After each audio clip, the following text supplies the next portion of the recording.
guys, how's it going? Uh, last video we got the cab in the upright position, and that opened up for work on the rear section under the box.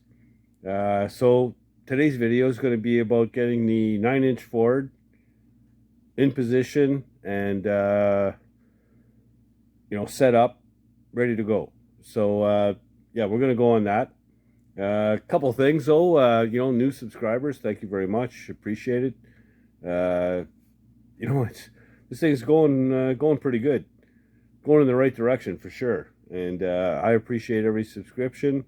Hit the little bell, that'll tell you when the next video's out, and it'll make it that much easier for you to check out the previous videos.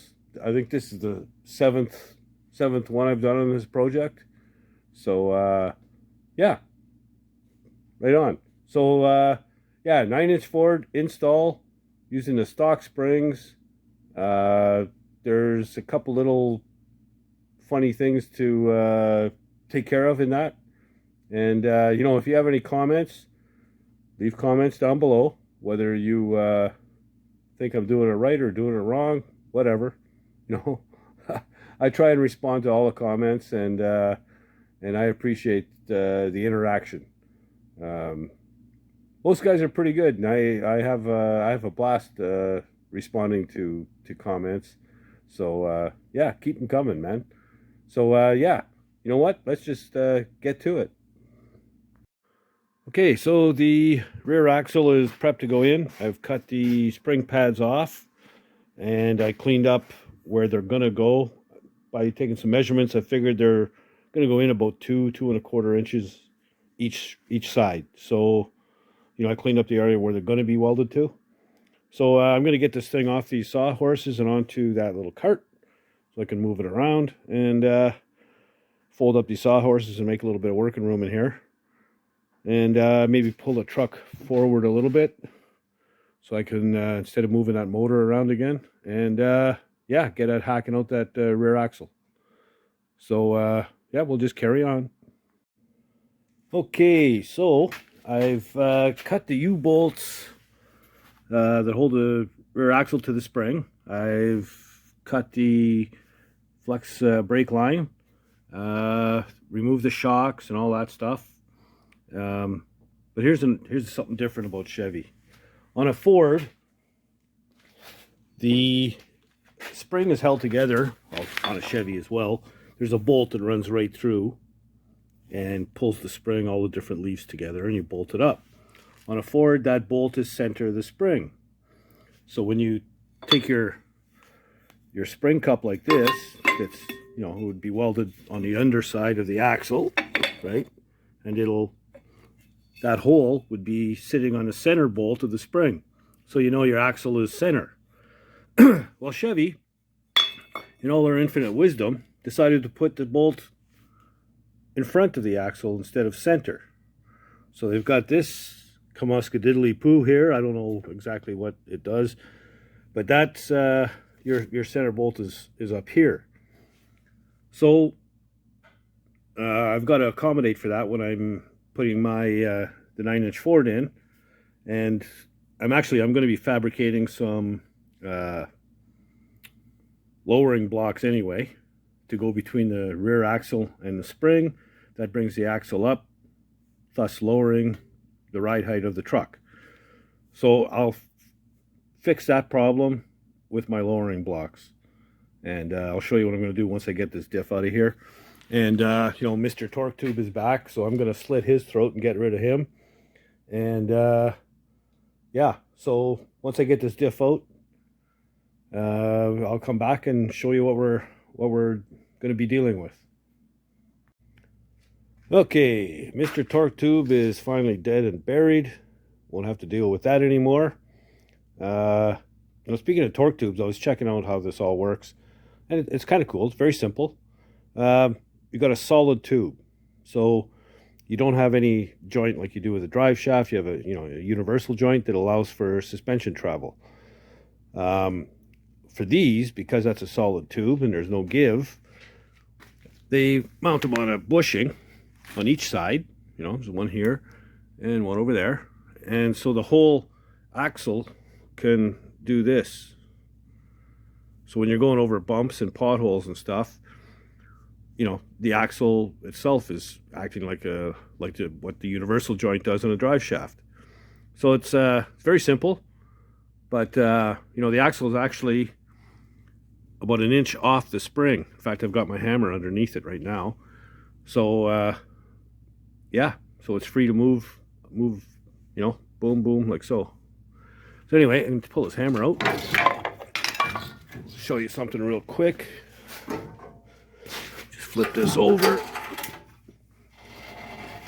There we go. So here, there's the center hole right here. That fits over the center bolt. This bolt goes right through, holding the leaf spring together. So that's how, you know, they position the axle. So all I've got to do is measure from the center of this hole to the center of the axle, and that'll determine the position of the pin that I need to center my axle.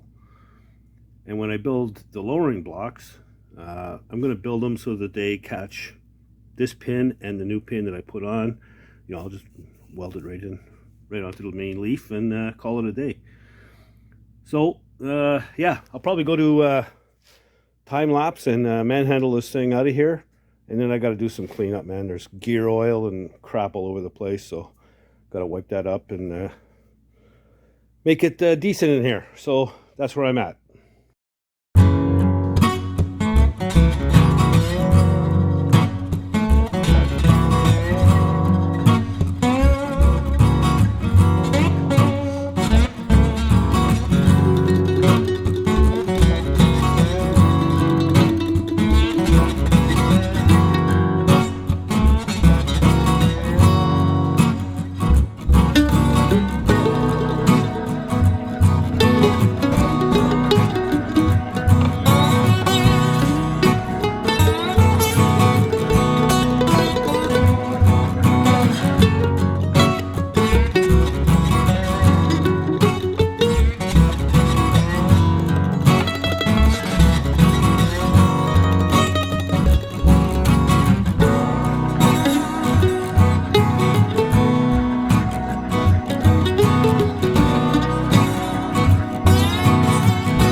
Okay, so when I turn this over, I measured from the center of this hole that goes over the bolt and the spring to the center of the axles, exactly 2 inches. So what I did was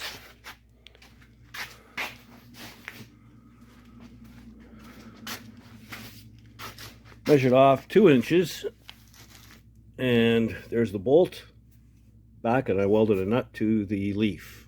So now I've got 2 pins. This one's being center. And then I made up a lowering block like so. Also found my center. Now this is a 3-inch lowering block. The existing axle was an inch off of the spring, so I'm actually going to get 2 inches lower with this block. I'm picking up 2 inches. So I found center. I transferred that down. I don't know if there's a line you can see. It comes down to the center of hole underneath, and the other hole, this one here, is to catch the bolt and the spring. So fit a minute ago. There we go. So sits like that, and then we take our spring pad, and that fits on there like so. And we do the same thing on the other side. Then we'll take our axle housing, put it on the cradle, and figure out our pinion angle. Make sure our pinion is dead center, and then we can tack this to the axle housing. Once it's tacked, say all 4 corners, then I'll flip the whole thing over and weld it in solid, and yeah, we can call it done. We'll need some U-bolts after that. So that's where I'm at. I've got to finish making up the other block. I just got the ends to weld on, and I got to drill my holes and weld the pin on. But it's almost there. There's also, you might not have noticed, very slight curve here. That's to, you know, match the curve on the arc of the spring. So yeah, that's where we're at. And I'm going to finish welding up that other block, get that all cleaned up, and then we can get the rear axle in place and line it all up. Okay, so I've got it in position where I want it. I just took straight edge, put a mark, you know, right there. Same on the other side. Then I found center. Then I ran a square down and centered that shaft. So it's dead nut center right now. Now I'm just going to figure out my pinion angle. I'm thinking 3 degrees because I tilted the engine back 3 degrees. So I'm going to try that first, run a straight edge and see how it looks. And yeah, once I get it in the right spot, I'll just weld it to the pads and call it done. So I'll check it out and let you know how I made out. So I can confirm 3 degrees is the right on magic number. So yeah, we're good to go. So I'm going to weld that in. And that's as far as I can go on this because I'm going to have to get U-bolts made up. Yeah, plus I've got to knock off a bunch of other stuff here. You know, the shocks are mounted on the outside of the frame, so I'm going to bust those off because I want to put the shocks inside, in between the frame rails. That'll give me room for a much wider tire. I'm also going to knock off the last 2 shin bangers, running board brackets, all this emergency brake crap, that's all got to come off. Yeah, and then we'll clean everything up. I've also got to pick up some steel to box the frame rails in, you know. And I do have a small frame rail repair just above the axle, a little thin there and a little thin down here on the bottom. So I'm going to put in a new piece before we box it. And yeah, so looking good. Then I just got to figure out my my new shock mounts, and it's time to order a whack load of parts, man. So that's where I'm at on that. And yeah, so after I burn that in, I mean, I'm calling this done for now. I've got a couple of Ford car wheels. They're some old slotted mags. Excuse me. I want to get them on as well, but I think the tires need to be remounted because they hold air for about 15 minutes. So that's no good.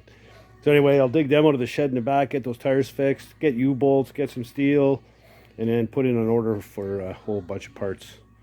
I think I'm going to end up moving this back cross member as well because I want to put my gas tank in here, in between the rails. I hear that the nasty rumor that 66, 67 Nova, Chevy Nova gas tank fits right in there. So if anybody knows for sure, let me know. And, you know, in comments down below, and I'd appreciate it. So, yeah, that's it for tonight. I'll burn that in the morning and get my stuff ordered. Okay, so, man, I'm dirty. Ton of grinding, bunch of welding. But, you know, it's another big job done. The rear axle is pretty much ready to go. So now, once I get some parts in, I can get on that front suspension. Like I said, I need spindles, brakes, ball joints. So, yeah. So I got to get that ordered in. What else? Yeah, new subscribers, thank you very much again. You know, if you guys want to follow on along on this project, best way is to subscribe. This is the 7th video I've done on this truck. So you know, if you subscribe, it's a lot easier to go back and check the ones that I've already done, and you can catch up. And then you know, if you hit the little bell, you'll get notified the next time I put a video out. I'm trying to put 2 out a week. It's more like 2 every 9 days or so. But you know, it's just it's time consuming, and you know, I've got to get work done too, not just take videos. So you know, check us out on Facebook, Dirty Dan's Rod and Cycle. A lot of cool stuff there. I post maybe 2 pictures a week, you know, progress on the Model A or the Chevy or whatever I happen to be working on. There's a lot of old, you know, pictures of cars in fields and stuff like that, so it's kind of cool. Yeah, so it's shopping day on Monday, man. I'm gonna have to get on the horn with Hortons and see what's out there for some cheap parts. You know, I know I can get some stuff in Rock Auto, like ball joints and stuff like that. So, but there's certain things I'm gonna have to go with Hortons for to make sure it fits the particular application that I'm doing. And tomorrow is Sunday. I'm going to be, well, today is Sunday for you guys, but I made this yesterday. I'm going to look at a guy who's got apparently some brand new floor pans, inner and outer rockers, inner kick panels, what else? Cab corners, whole bunch of sheet metal for this thing. I guess he bought it and sold the truck. I'm not sure. But anyway, I'm going to go take a look at that tomorrow. Of course, we're supposed to get freezing rain, so we'll see. And yeah, that's about it, man. So, you know, if you do nothing else, get out in the garage and build something, man. Later, guys.